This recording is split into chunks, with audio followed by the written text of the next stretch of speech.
Hey everyone, welcome to the podcast. My name is Blair Sinta, and this is Recording Drums with Blair Sinta.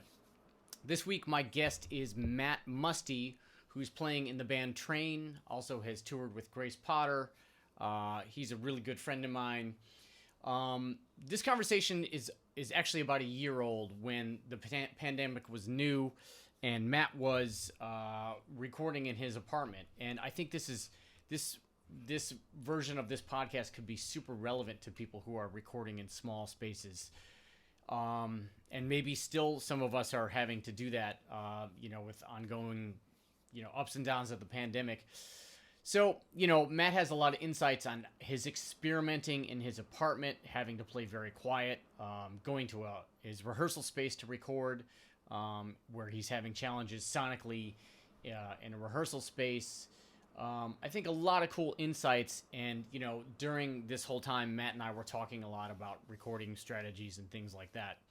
And I've recorded Matt a lot here in my home studio, so I think this conversation, it's a little shorter, but it is packed full of super awesome insights. My new course called Improve Your Groove is now available on my website. These are revelations, practice techniques, and concepts of all my years of touring, playing with different people, playing in clubs, playing in studios.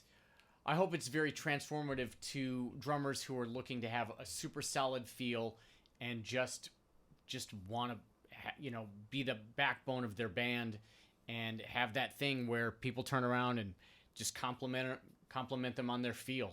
That's what this course is all about. So please check it out. It's available on my website. It's called Improve Your Groove. And if you like the podcast, please rate it on your podcast player. If you're on YouTube, please give it a thumbs up. And please share it on social media, things like that. Help grow the podcast. As any drummer that you know that's recording, engineers that are recording, producers, you name it. Trying to get the word out there. This is out there now. All right, without further ado, here is Matt Musty. So you just started. So tell me about, when did you first start to record yourself, at all? Did you ever? You're in your apartment now. We're in COVID. You're being forced to record in your apartment here or in your work studio. Did you ever record yourself when you went to Berkeley or any time before this? Yeah, I mean, just basic, previous to this, Zoom meant those little personal handheld recorders that you throw up in a rehearsal room and just for tracking the practice.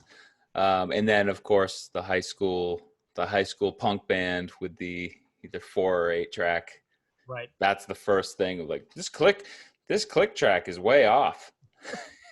So you grit your teeth and figure out how to record very painstakingly, but never as comprehensive as the last 4 months for sure. Okay, so were you in charge of any of that recording stuff, in high school, or was there another? I wasn't the guy with the recording stuff. I was the guy with the basement that everyone jammed in. Right. So as it's usually the drummer. As was I, right. Yeah. But it was enlightening in a way, to be that first experience of wow, this isn't as glamorous as I thought it was going to be. And boy, I play a lot of stuff that I didn't know was there. Listening to yourself on recording. Yeah. Right. Yeah.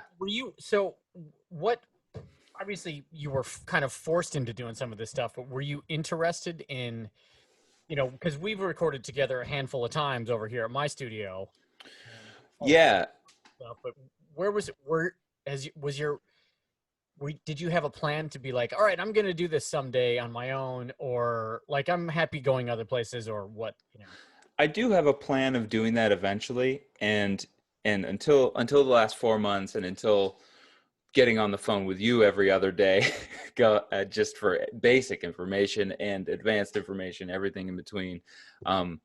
It seemed, until this pandemic, until gritting my teeth and going into it a little bit more, it seemed extra impossible. And now it just seems a little bit less daunting, I've got a little more information, and I've got, I can trust my ears to a point on some stuff. I've got a much better grasp on the whole thing.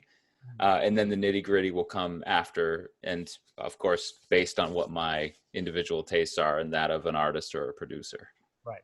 Awesome. But I feel I have a better vocabulary now. Yeah, so even in 4 months, you feel like you're maybe light years ahead of understanding some of this stuff than you were. Most definitely, because I mean, in the old world, you show up to a studio, you bring a couple pieces of gear and you sit down and play, and then you leave, and then the record comes out later. And now it's like basically the scene is, unless they're looking for multi-tracks dry and it's getting really done, generally I'm sending a stereo stem of pretty well mixed drums, or at least a jumping off point so they can finesse just a single stem later on and ask for separation if they need it. Yep. Wow, that's interesting. So you're standing mainly a stereo stem, huh? With what you've been doing? Usually, I mean, for most stuff that's like, either a COVID at home video or Oh, whatever, it's been a lot of that. And if it's for a record on a recording, I'm sending multi-track dry with a rough mix of mine to say, here's where maybe it should be a reference point to jump off of. okay. So let's talk about like what you're using and your space right there. Um, Yeah. your mics, your DAW, and your little space, and how you're like been playing with the space, like all this stuff. Yeah. So we're in a little 800 square foot apartment, basically loft in East Hollywood, Los Feliz area, and this place has become turned from a home into this like construction zone because Allie's busy working on stuff and I'm busy working on stuff. Um, but for most of this lockdown, my drums have been set up around here where I'm sitting, and a little, maybe 10 feet that way, varying on what the sound we're going for is, what the space is allowing us to do. But we do have some vaulted ceilings, and it's a cool sounding, bright apartment space that we live in. So that's Um, cool because like in a lot of studios, they'll set the drums up in different rooms. Sorry, they'll set the drums up in different areas of the room according to what sound they want. There's often yeah, but it's often becomes very standard, like at Henson or Sunset Sound, like Sunset Sound Room One. It's like, okay, the drums go here. right. Is basically the spot. But the reality is you could set them up anywhere in a room to go for a certain sound, and that's what you're able to do in your apartment. Yeah, and because it's a home, I'm not treating anything. I'm lucky. I'm really fortunate that it sounds cool. Like, I think this space sounds way vibier than my bigger rock space where I can play sticks and be, not in a residential situation where I can just go and get whatever sound in theory that I want. But it's a box, it's a square. It's not as funky as this place. And this place leads to a lot more vibey sounding stuff, Mhm. just because of its shape and its materials. I wish I could do that. Like just like I'm gonna set up over here, like and get a Yeah. different sound. Yeah. Yeah, so I mean, basically it started, I mean, the first week, I was on the phone with you going, "Hey, which end of the XLR goes into the microphone?" And then it just went from there, and luckily I have you and a couple other people as mentors and people with the information that I need. So it eventually led to me putting up a bunch of mics, which our mutual friend Adam Kriskow lent me a handful of really choice microphones, a pair of Royer 121s, and some nicer small condensers and different things. So I had mics all over this place, and that, I think maybe every person who's recording themselves goes through this, but you then thin the herd a little bit and find out what you like because you have too many options. And then eventually where I landed was a 5 or 6 mic setup, depending on where I'm at. And I wanted fewer mics. I wanted just to do, in theory, to be able to do one mic if I wanted to, and figure that out. Right. And so, but you dove in right away with like 8 mics, more or less. 8 mics, yeah. And too many options really for the space, because you know it is limited in a way. And we were on the phone with we were on the phone with what, you know, if you had a mono overhead and two stereo rooms, or a mono room and stereo overheads, or mono on both ends, or what.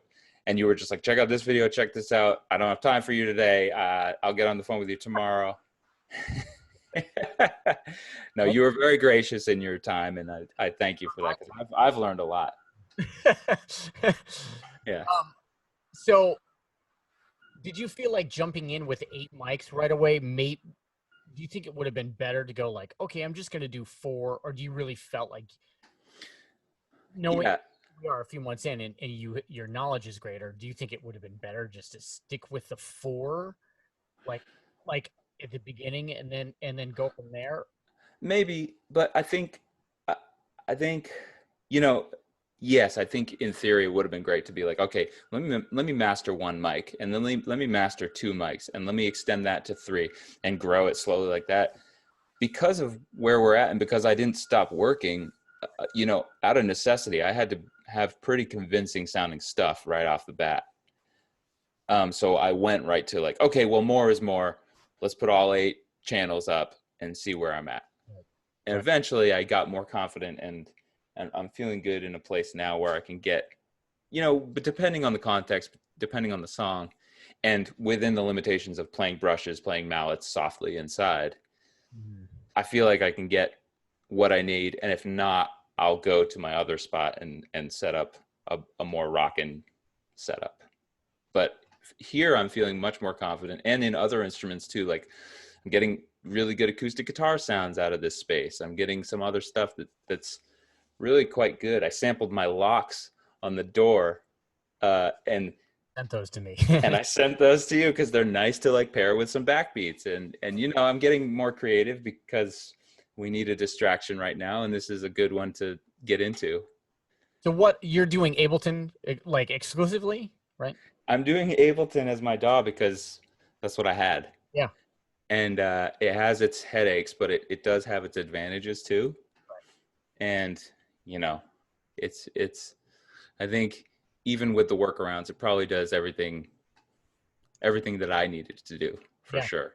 But I might be in the minority in that I'm not using it as a playback rig or a DJ rig. Right. I'm just using it as Pro Tools.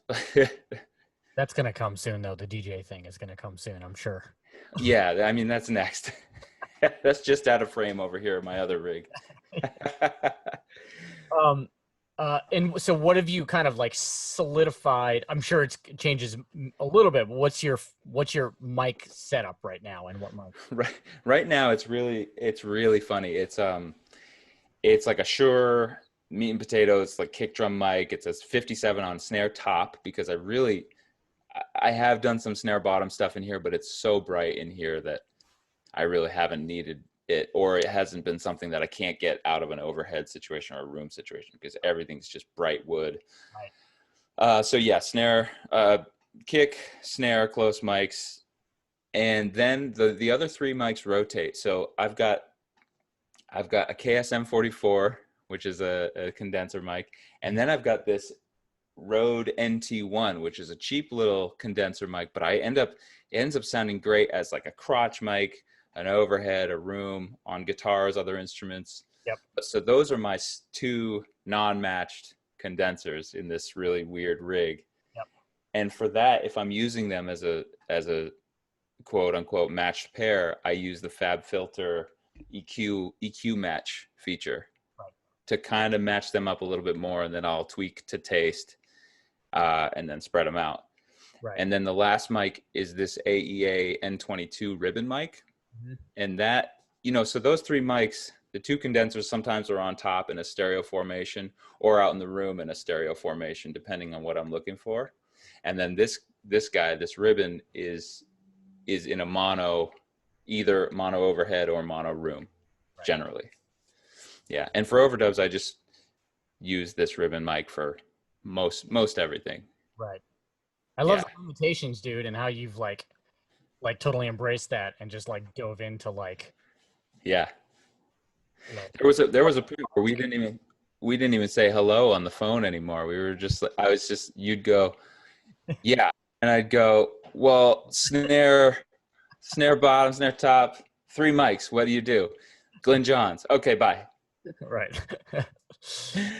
Yeah, but I'm developing tastes and you know and I think you just go from there. You use your ears, and you know it can be 18 inches from the drum set. It can be 18 feet from the drum set, depending on what you're going for.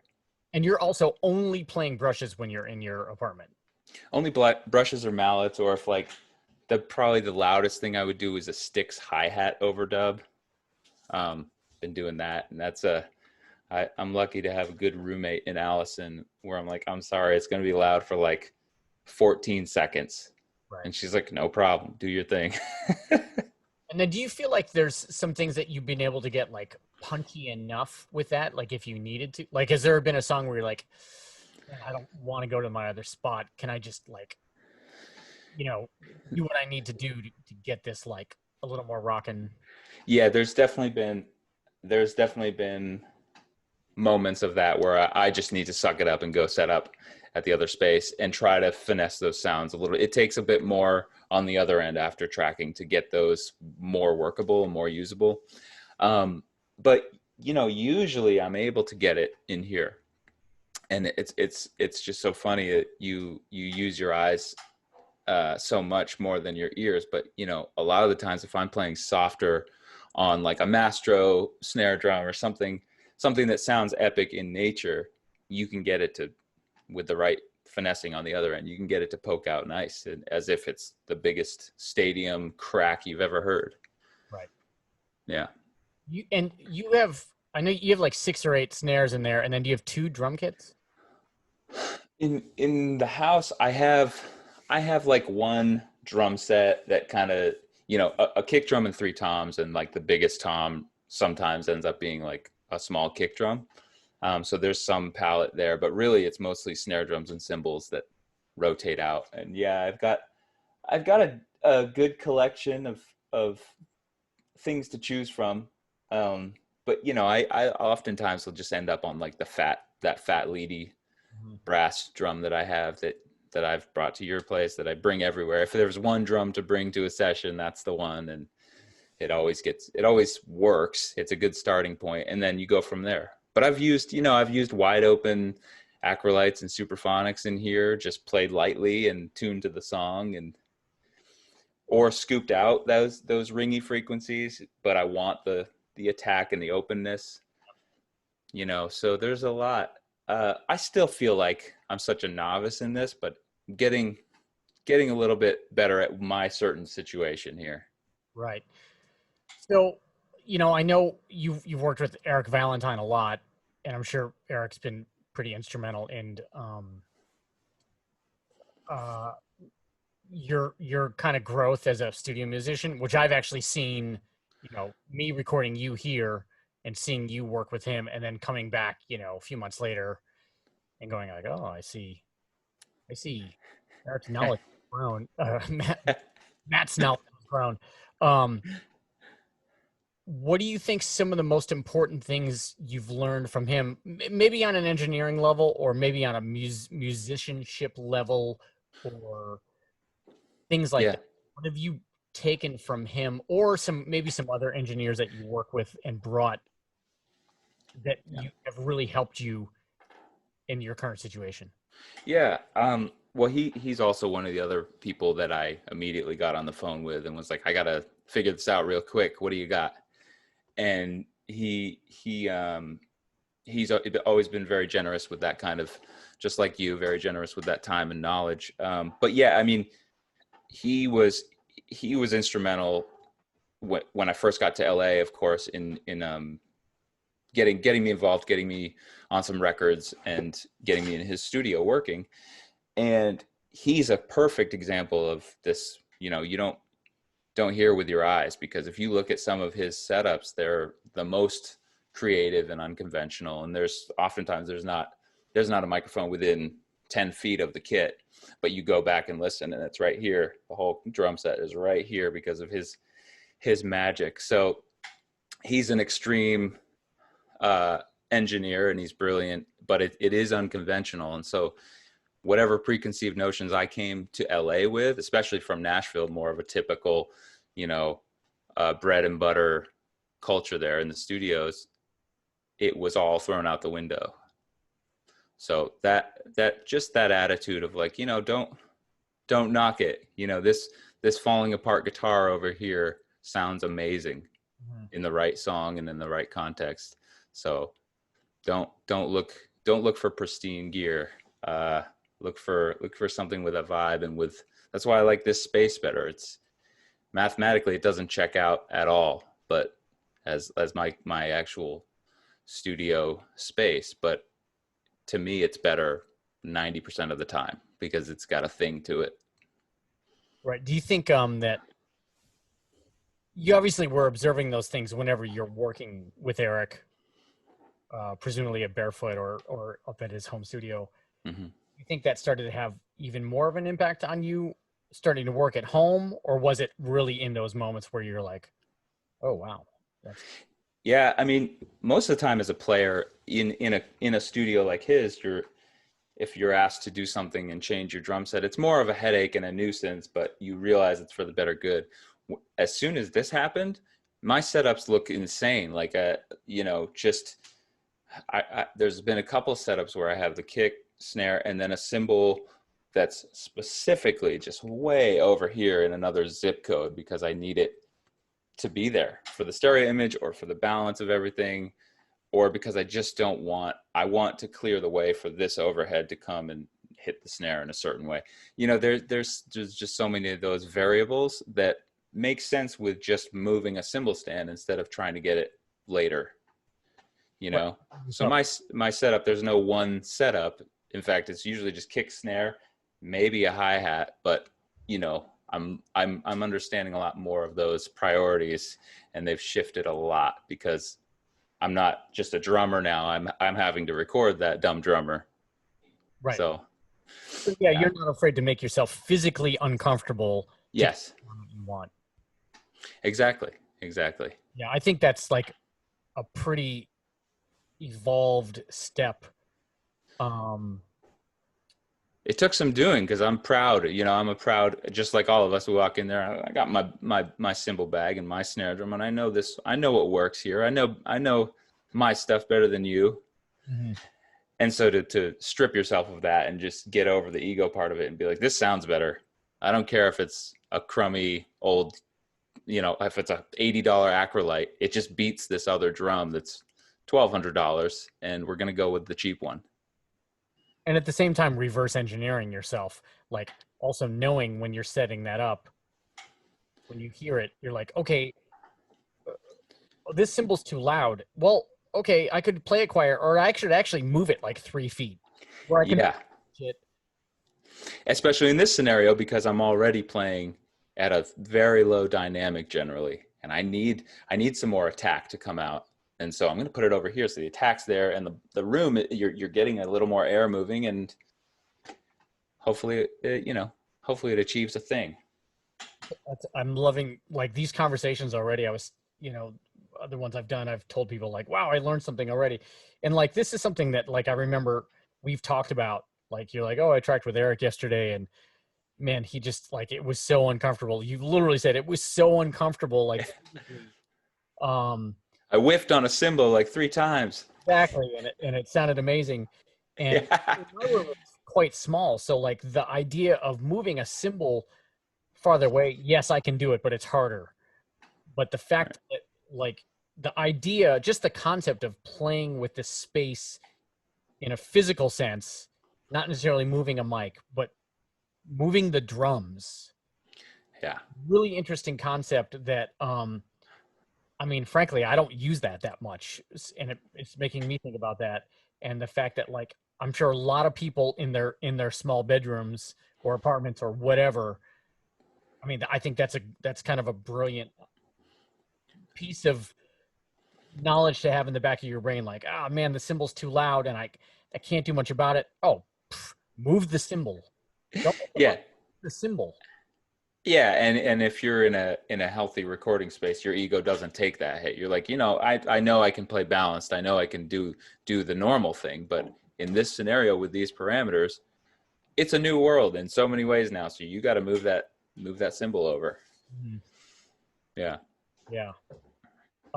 Yeah, it's different. It's great though, you know, like it's a good it's a good time to pick up a hobby. And recording yourself, you could come up much shorter on a hobby. You could get really good at FIFA instead. But recording yourself is at least semi-productive most of the time. Yeah, my son is kicking my ass in RBI these days. Oh man. Um, what are some other like? I think one other thing I was thinking about, especially with Eric's influence on you, is how quiet he's forced you to play, and how quiet I've seen you play, and I've seen that in here. Like I said, like I've seen you come in and play much quieter than when you first came in here. Right. Well, yeah, and it depends. Really forced to do that. Yeah, yeah, sure. Yeah. I mean, he'll a lot of times, in my experience at least, a lot of times, the mics will be far away from the drums, or there'll be some classic old beautiful RCA ribbon mic that's right on the snare drum, and he's like, "Hey man, uh, you know, please don't break this, please don't pop this ribbon." And I need you to play super soft to achieve this. And it's great, you know, that you get more used to that, and you end up realizing how the drums speak differently, um, that you don't need them. And then the classic example of Bonham not playing nearly as loud as everyone thought, um, and all of that, of course. But yeah, it's different set of parameters. And it also depends on whether you've been on tour for, you know, previously at least. If I've been on tour for a month, I come home a little heavier handed, and I need to unlearn a couple of things to get back into studio shape, and vice versa. Yeah, which is okay, right? Yeah. That's part of the, the fluctuation of that too. Yeah. I always feel like when I come home from studio, I'm like, oh, I mean, from a tour, I'm like, I feel like I know how to play drums like really well. Like, Yeah. for 2.5 hours a night, Yeah. a few minutes at a time. It's Yeah. I can play these 10 songs really great. right. Tell me, all right. So let's talk about your rehearsal space and the challenges of that spot. Oh, there are many. Yes. Yeah. One of the first things that comes to mind is that the nicer, this is a general rule at that space, which is the nicer the mic, the more radio frequency it picks up. So I've brought a bunch of aluminum foil over there to like cover it, because it's in the outlets. So I cover the outlets. Yeah, yeah. Antenna, old school rabbit ears. Yeah, man. So that's a concern. A lot of times you just end up going with a couple close mics and replicating some room later. Uh, some of the other stuff is it shares walls. It's like a rehearsal kind of suite area, and there's a lot of other bands. What I do is I get in there nice and early in the morning, and before anyone's in there, because generally bands practice and rehearse late. And so if you're in there at 7, 8 in the morning tracking, you got a better fighting chance than if you're there at 2 in the morning, or even middle of the day. Right. Yeah, the shape of it. I mean, it's not a terribly gigantic room. It's a square, so I set up diagonally to try and get the wind a little diffused. I've borrowed some panels that I really do plan on putting up someday from you. So it comes with its challenges, and a lot of times I wish I had the setup that you have, which is a private space, tuned, controlled, you know, a more finessed and thought out situation. Right. Do you find that the drum tones themselves are more challenging in that room? Besides the room, obviously, which is challenging. Do you feel like the drums themselves sound differently than they do in your Yeah, there's a learning curve with that for sure, because the drums end up sounding a little rubbery in there. I don't know, especially the kick drums and the toms end up sounding kind of rubbery in like a deadened but not too well thought out space.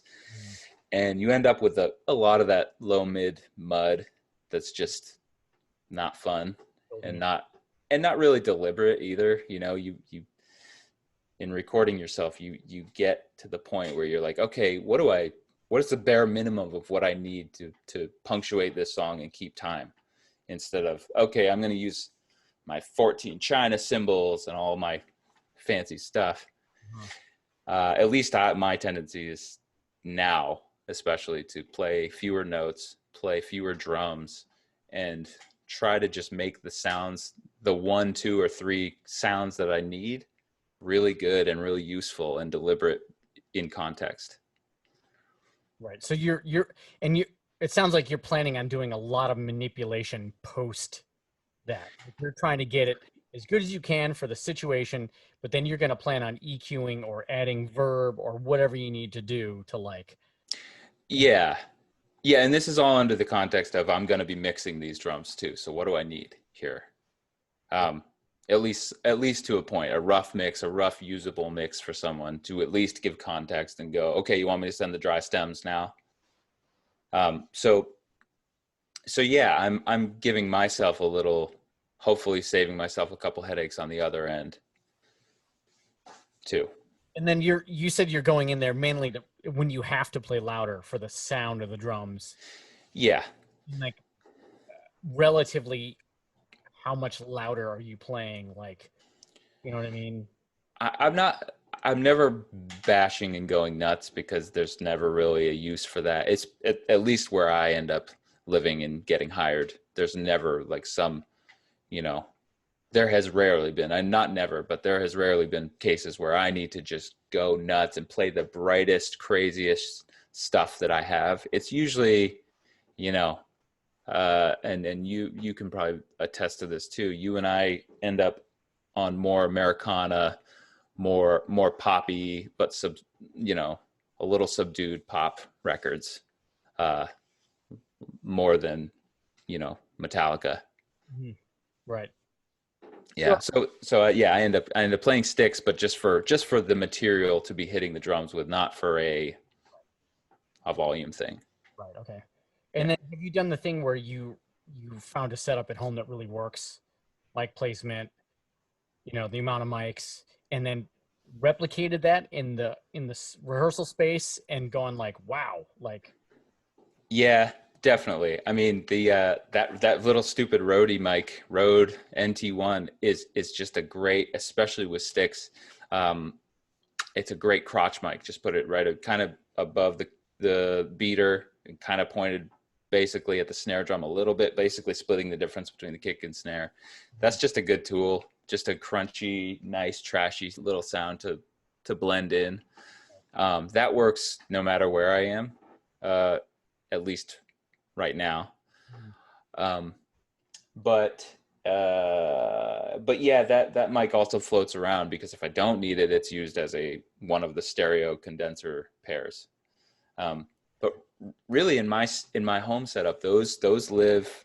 Yeah, I do tend to put those condensers out in the room, put the ribbon kind of in an Eric Valentine. I've been seeing him do Grace Potter's Twilight Hours, and when he's playing drums on those, he's putting a pair, in this case, of I think 414s, not really above the set in a traditional manner, but more, if you were looking at the kit over here, it's between the rack and the floor, and it's pointed out for the shape, for the image, and it's a really cool.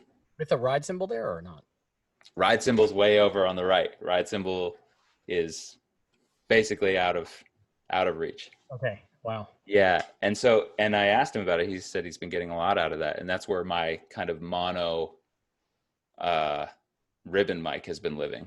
Just, and like the null is facing me, basically. So it's getting both sides. Interesting. Yeah. It's good. I don't know. I'm still trying, and I'm just using my ears, especially per song and per vibe. You need to. That's what you kept telling me, man. Just those big dopey things on the side of your head. Use them. What's the happiest you've gotten, like, that you sent off to somebody? What's an example? Man, one of these train songs that we've been doing for the like at the beginning, at least, of quarantine, we were doing some of these at home videos that all the bands have been doing. But we did we did one of their newer songs called My Ties, and I had this funky, I had like my leady deep fat snare as the main snare, had a hi-hat, and then off to my right, no toms, then off to my right were this, like, my pots and pans set up from the kitchen, because it was so living room at that point that I was only using household items. We weren't leaving the house. I think we had like an ice bucket and a couple lids for some of our pans and stuff, literally. And that was my like kind of toy percussion set. And then one of those Sonor jungle snares, with the like a tambourine with a drum head on it. And that was my like verse kit. And then the chorus kit was the big fatter thing. But it ended up being super cool, and I was super happy with the sounds. So that was one of the really early ones you did. Pretty early, yeah. But I had kind of found a stride a little bit. Okay. Yeah, and it worked. It worked. I ended up sampling all those sounds. And that's like out in YouTube world, in Instagram world, whatever. Yeah.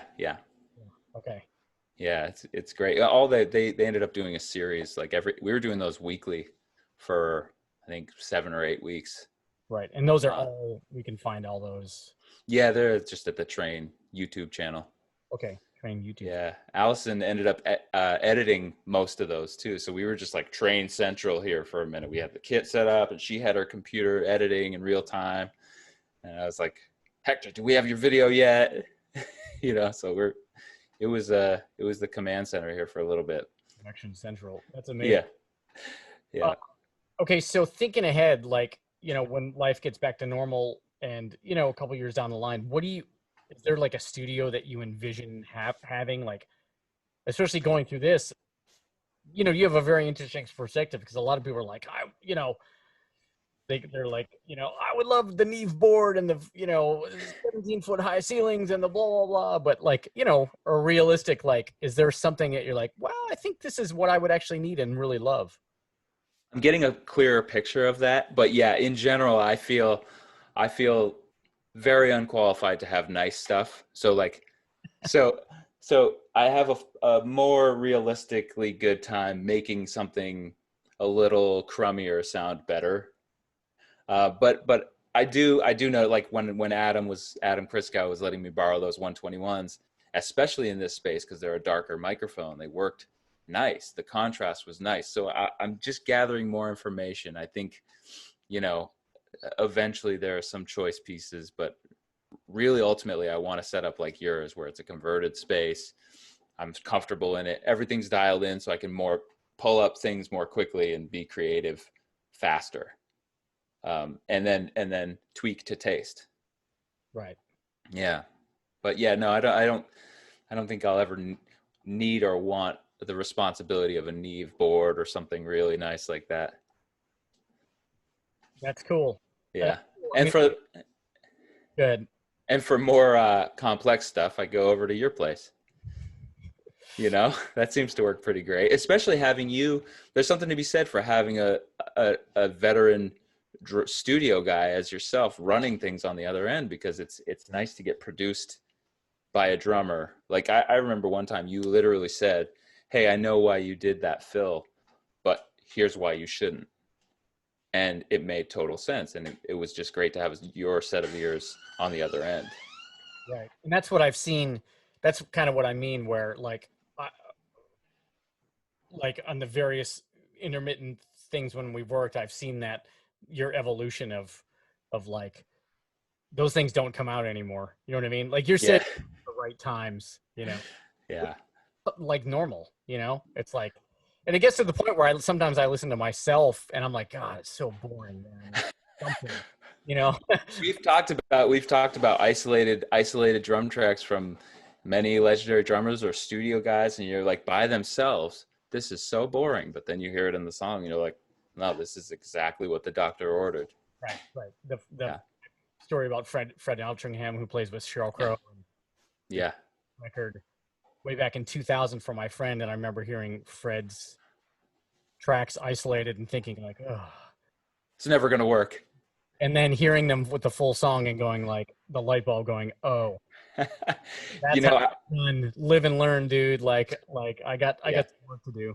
I got to do a double drum when I lived in Nashville. One of my like peak learning moments was doing a double drum gig for an album release of our mutual friend, a brilliant guitarist named Johnny Duke. And it was me and Fred, 2 drum sets for that show. And just watching him do his thing and how he hits the drums and how, it's not pretty. He's like this giant dude on this small little kick drum, and it's the weirdest thing you've ever seen. But so is Mick Fleetwood, and like so is Levon Helm, and some of my favorite drummers look incredibly weird, but the sound that's coming out is he's got such a knowledge of what he's delivering to a microphone that it just makes total sense. And you the same thing. It's a learning, it's a constant learning and of evolution of your taste and your instincts. Right. Yeah, man. But basically what I'm saying is that we should get an apartment together. We should do this all the time. Hey, man, if there was a way to make a living like that, that would be collective drum cool. apartment. Maybe that's a thing. Like, Yeah. Gotta get the vibey apartment. One kit, 2 snares, and they're one set of cymbals, and then it's just a collective of yeah.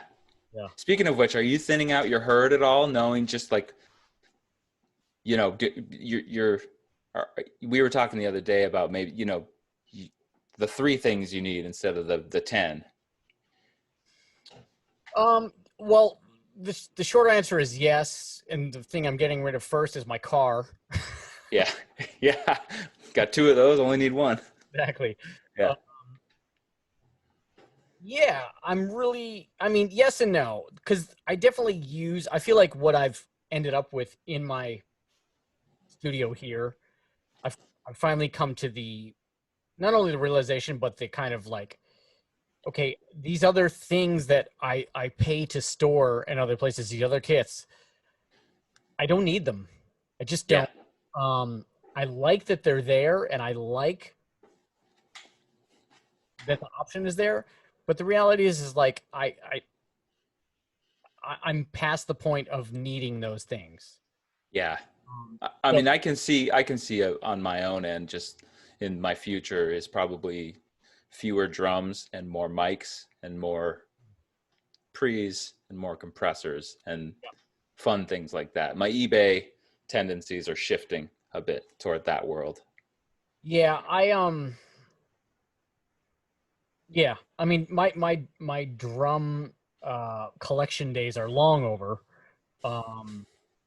And there are some things that look cool that I've held on for way too long. That's the only reason I buy gear in the first place, is it looks cool, and if it as a bonus it sounds cool, great. I mean, that striped drum that's above you, I'm still gonna, I need something like that just because it's got stripes. Yeah, that's the quarter. I got that in Muscle Shoals on Craigslist. Yeah, I still have yet to buy a Duco kit. That's only for looks. Only for looks. That thing gets played once in a great while, but it's never something I would bring to a studio as like one of 3 to 5 snares to be like, oh, this is definitely going to be used on one of these songs. It's number 10 or 12, It makes a statement on Instagram though, because I noticed. I was like, wait. Oh yeah.